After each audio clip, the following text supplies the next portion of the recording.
رشتے نبھانے کا ظرف نہ ہو تو رشتے بنانے سے بھی گریز کرنا چاہیے۔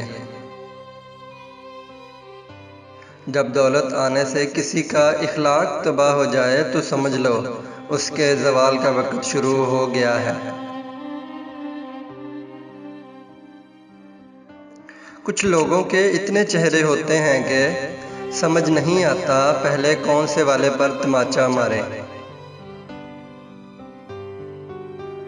یہ شکایت نہیں، تجربہ ہے۔ قدر والوں کی کوئی قدر نہیں کرتا۔ اچھے لوگ اپنی نیکی کو اور برے لوگ دوسروں کی نیکی کو بھول جاتے ہیں۔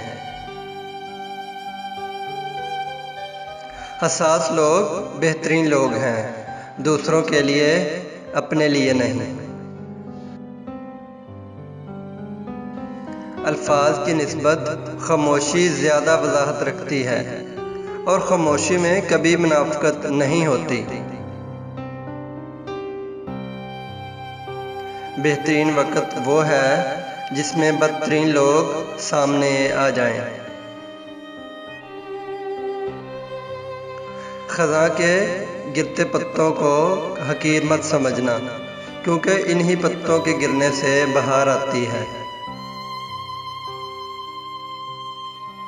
کبھی کبھی ڈیر و لفظ ہونے کے بعد بھی بولنے کو دل نہیں چاہتا، نہ بتانے کے لیے، نہ جتانے کے لیے، نہ ہمدردی کے لیے۔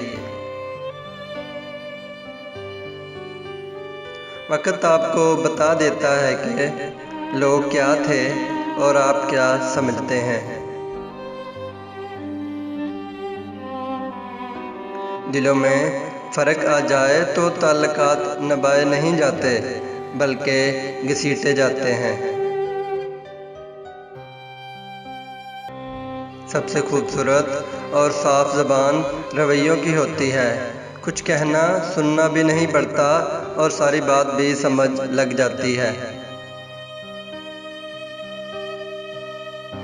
انسان کی تربیت کا فرق ہوتا ہے، ورنہ جو سن سکتا ہے وہ سنا بھی سکتا ہے۔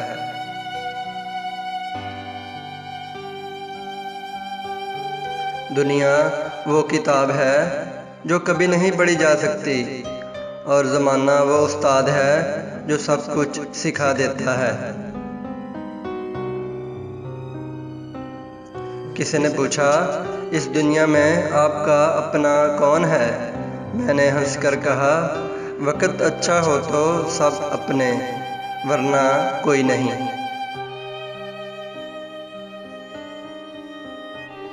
ہمارا قصور یہ تھا کہ ہم نے ہر شخص کو خود سے زیادہ ضروری سمجھا۔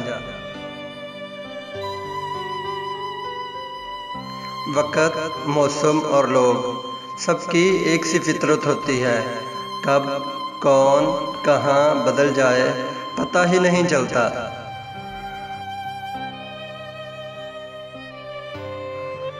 گفتگو میں بے احتیاطی رشتوں کو کچل دیتی ہے۔ آپ کے الفاظ آپ کا عکس ہوتے ہیں، بعد میں وضاحتیں دینے سے کچھ بھی حاصل نہیں ہوتا۔